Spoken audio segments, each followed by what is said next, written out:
Patrick Roger. Il est 7h51. Invité ce matin, je vous le disais tout à l'heure, Brigitte Lahaie, que vous pouvez entendre évidemment tous les après-midi sur Sud Radio entre 14h et 16h. Bonjour Brigitte. Bonjour Patrick. Ça va? Ça pique un peu le réveil? Non, ça va, ça va. Bon, alors pourquoi ce matin? Parce que vous présentez aujourd'hui un nouveau livre qui va sortir dans quelques jours, Lahaie par Brigitte.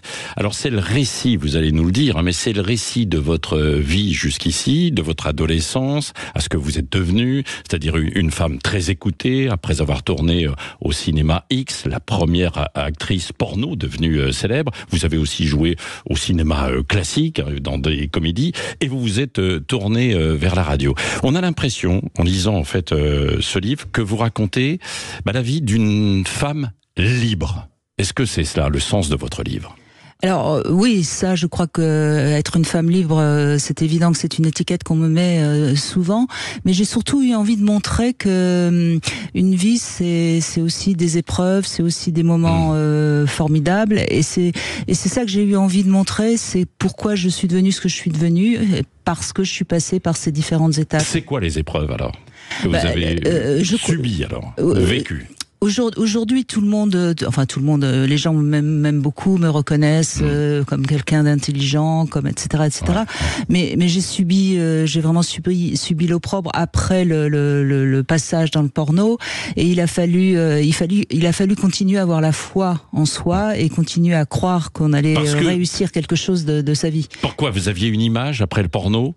Certains refusaient de vous serrer la main dans le monde du cinéma, par exemple, parce que oui, je raconte d'ailleurs dans le livre certains passages très difficiles, et je crois que c'est ça. Qui, par exemple? Est-ce qu'il y a des personnalités qui refusaient de vous? Alors je sais pas qui je cite dans le livre, alors je vais pas en citer d'autres, ça va encore me valoir des attaques sur les réseaux sociaux, mais des gens, je veux dire, j'ai rencontré beaucoup de gens dans le cinéma je pense notamment à Philippe Noiret, mais je crois que j'en parle dans le livre. Oui, dans le livre, donc c'est difficile parce que c'est des gens que j'apprécie, que j'admirais, et qui tout d'un coup, parce que je représente la femme qui n'est pas respectable, on vous serre pas la main, on vous critique, on vous met à l'écart. Donc tout ça, c'est difficile, mais c'est aussi ce qui nous rend ensuite plus forts, et c'est ce que j'avais aussi envie de transmettre, parce qu'au fond, tous les jours, j'écoute les gens, j'écoute les auditeurs, je les aide à aller mieux, et c'est souvent parce qu'ils vont pas bien qu'ils appellent, de toute façon. Et c'est pour montrer que nos épreuves, elles peuvent nous rendre meilleurs. Oui, c'est ce que vous racontez, effectivement. Votre liberté, elle va jusqu'où, alors? Disposer de votre corps comme vous le souhaitez, dans votre vie aussi, la gestion de votre relation avec les hommes, quoi. Ça, je crois que je l'ai prouvé, et il y a des preuves que j'ai été libre dans mon corps, et c'est vrai que la liberté dans son corps est indispensable si on veut vraiment se sentir libre. Tant qu'on est inhibé dans son corps, il y a des choses qui passent pas. Mais vous savez, la liberté absolue, elle n'existe pas. La liberté, c'est de pouvoir faire les choix qui nous conviennent le mieux. Mais j'ai l'impression que dans ce que vous racontez dans votre livre, vous aviez toujours été éprise de cette liberté. C'est vrai que chaque fois que je me suis sentie contrainte, que ce soit par un métier, par un homme, par un événement, il a fallu que je me débarrasse de cette contrainte. Oui, parfois bêtement d'ailleurs. Non, mais bêtement, mais c'est vrai. Vous avez été très courtisée, vous avez eu comme époux, comme compagnon des milliardaires, des gens en fait très riches. Et là, quand vous aviez envie de vivre votre vie, vous n'hésitiez pas à partir. Oui, c'est vrai. Mais vous savez, être libre, c'est aussi ne pas avoir d'attache. Et si on est attaché par du matériel, on perd déjà sa liberté. Et à tel point, vous avez été aussi très courtisé, et ça aussi c'est votre liberté. Des gens riches, des grandes personnalités. Johnny, par exemple aussi. Alain Delon, avec le premier, alors une aventure, mais pas avec le second. Pourquoi ? Non, parce que quand j'ai rencontré Alain, j'étais très jeune, j'étais encore, je débutais dans le métier, et j'étais trop impressionnée parce que c'était mon idole, donc je suis partie, j'ai fui par. Pourquoi il vous avait dragué? Il vous avait dragué? Oui, non, il m'avait invité à dîner, mais quand un homme invite une femme à dîner, on se doute bien que c'est parce qu'il a envie d'autre chose.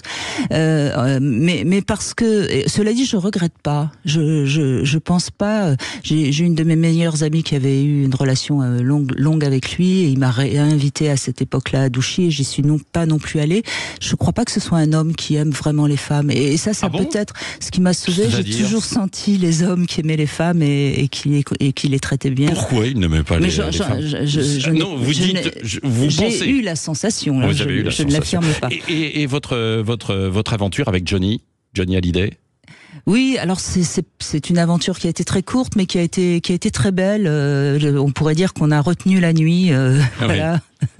C'est tout, et c'est pour ça que j'en parle dans le livre, parce que j'aurais pu continuer, mais à cette époque-là, je suis tombée amoureuse d'un homme, et j'ai eu envie de vivre à fond cette aventure, et donc je ne l'ai pas revu, et ça a été donc une aventure très brève. Et comme vous étiez très courtisée, est-ce que vous avez un regret de quelqu'un d'une personnalité forte, avec qui vous auriez pu avoir une aventure?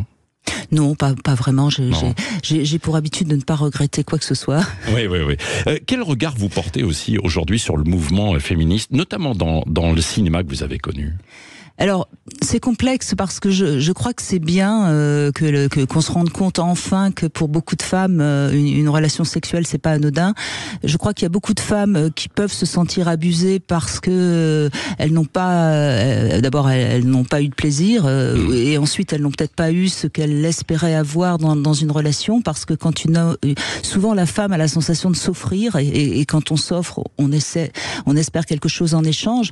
Après, je crois que j'aurais tendance à dire que toutes les femmes là qui m'écoutent, oui, et qui ont eu l'impression à un moment donné d'avoir été abusées, qu'elles comprennent quand même quelle est leur part de responsabilité. Je crois que ce qui est ennuyeux dans ce mouvement, c'est qu'on a tendance en tant que femme, s'il y a des choses qu'on regrette ou qui n'ont pas été faciles, de se poser en victime. Et je crois que le statut de victime n'est pas un statut qui permet justement d'être libre et oui, mais ça permet de dénoncer un certain nombre de choses. Oui, non, mais attendez, certaines qui ne pouvaient pas. Non, mais il est évident qu'une femme qui a été forcée à faire l'amour doit porter plainte et a été réellement abusée. Je veux dire, là-dessus, il n'y a pas. Je parle plutôt de toutes ces zones grises, de nuances qui sont très complexes, et je crois que c'est ça qui est important par moment quand même. C'est pas tout blanc ou tout noir, cette histoire-là, en fait. Est-ce que les femmes deviennent plus libres aujourd'hui? Ah, c'est évident. Oui. C'est évident. Moi, je l'entends. Moi, ça fait plus de 20 ans que j'écoute les femmes et les hommes, et il est évident qu'elles sont beaucoup plus libres. Oui. Et en même temps, est-ce qu'elles sont plus heureuses? J'en suis pas certaine. Oui. Et puis, dernière question, Brigitte Lahaie, parce que certains doivent se dire, oui, vous dites que Brigitte Lahaie est une femme libre, mais est-ce qu'elle a été vraiment libre quand elle a joué dans le X, ou est-ce qu'elle a été forcée? Non, j'ai jamais été forcée, j'ai fait ce que j'avais envie et je ne le regrette pas. Voilà, vous aviez été sollicitée, vous l'avez fait. Merci Brigitte. Merci Patrick. On vous retrouve cet après-midi, 14h, 16h, et votre livre qui sort aux éditions Glénat dans quelques jours. Il est présenté ce soir et il sort dans quelques jours. Absolument. Il y aura une exposition Alors il y a une exposition de photos de toute ma carrière, de toute ma vie, qui se trouve boulevard Lefebvre, au magasin Concorde. À Paris. À Paris, dans le 15e. Dans le 15e arrondissement. Merci Brigitte, et on vous retrouve avec grand plaisir cet après-midi.